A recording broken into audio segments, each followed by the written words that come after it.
各位街坊，大家平時出街食飯或者北上揾食，有冇試過遇到一啲令你懷疑人生嘅驚喜？究竟係幾時開始，我哋想平平淡淡食一餐安心嘅飯，竟然會變咗一場賭埋命仔嘅化學盲盒抽獎？今時今日喺香港食餐飯，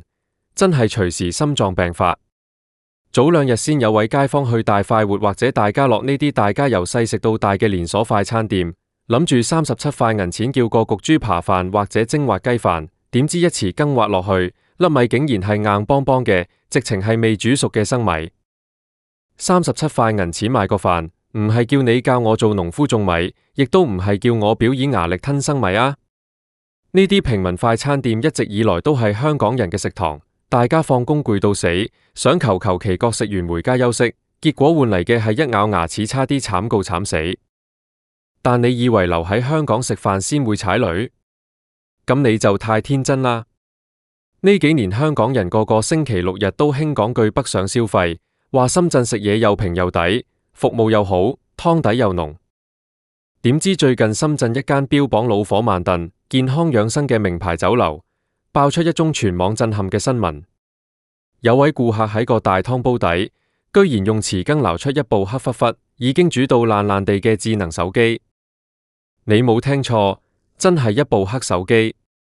嗰部手機喺個老火湯煲入面唔知熬咗幾多個鐘頭，鋰電池液、重金屬、塑膠外殼，全數同啲雞骨、豬骨、藥材完美融合，煮出一煲真正嘅化學提煉高湯。當個顧客撈部手機出來嗰一刻，成間店嘅空氣都凝固咗。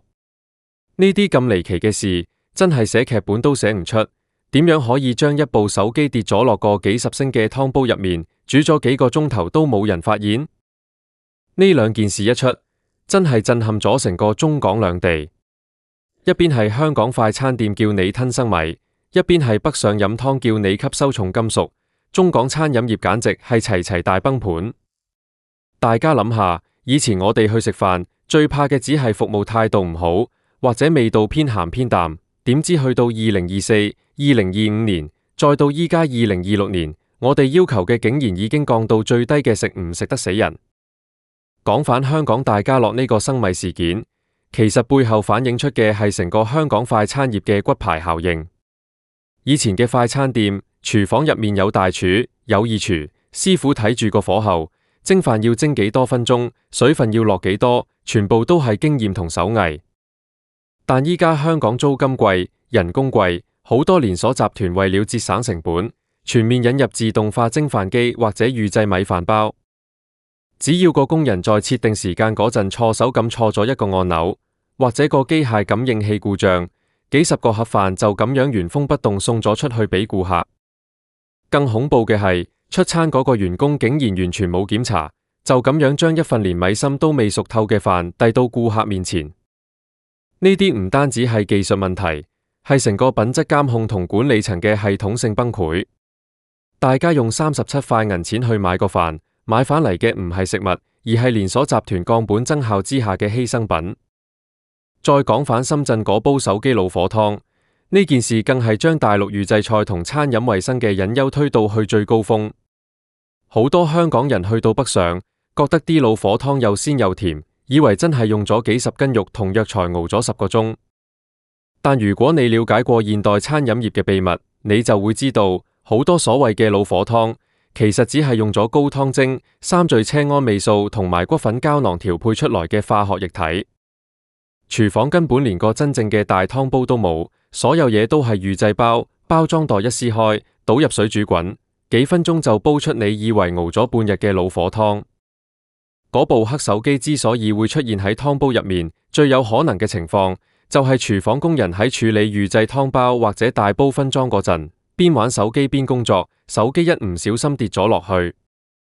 但因為廚房已經全面自動化、流程化，根本冇人會用心去攪拌、去檢查個湯煲，結果部手機就咁樣喺高溫之下煮咗幾個鐘頭。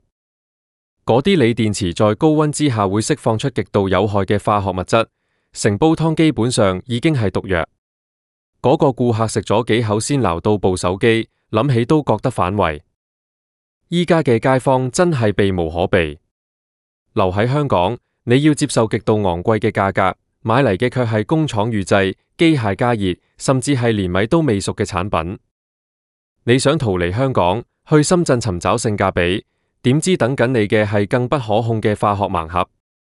你根本唔知道你食緊嘅酸菜魚係唔係放咗半年的冷凍魚片，你唔知道你飲緊嘅濃湯係唔係用化學粉末勾兌出來，你更加唔知道個湯煲入面仲會唔會流出其他奇怪嘅電子產品或者垃圾。這就是中港餐飲商崩盤嘅真實寫照。香港嘅餐飲業因為經營成本極高，加上消費力外流，好多老字號同良心小店紛紛倒閉，留低落嚟嘅好多都係靠極端削減成本嚟生存嘅連鎖巨頭。為咗生存，佢哋採用最廉價嘅預製菜，聘請最少嘅人手，用最快嘅速度出餐，結果就是食物品質大跌，服務態度極差，連最基本嘅煮熟食物都做唔到。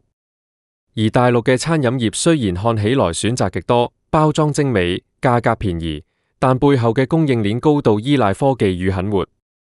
各種食品添加劑、預製包、防腐劑充斥市場。你以為你食緊現炒嘅菜，其實只係包裝袋喺滾水入面滾咗5分鐘。你以為你飲緊天然嘅湯，其實只係化學粉末同水嘅結合。當餐飲業完全失去咗對食物嘅尊重，失去咗對衛生嘅底線，換嚟嘅就係生米同手機湯呢啲荒謬絕倫嘅怪現象。我們作為普通街坊，每日辛辛苦苦返工放工，不過係想平平淡淡食一餐飯。但依家每一次出外用餐，都好似喺度玩極限挑戰。買個飯要擔心生米硬硬地下肚會消化不良，飲個湯要擔心裏面有冇神秘物件或者重金屬毒素。呢種化學盲盒嘅生活，到底仲要持續幾久？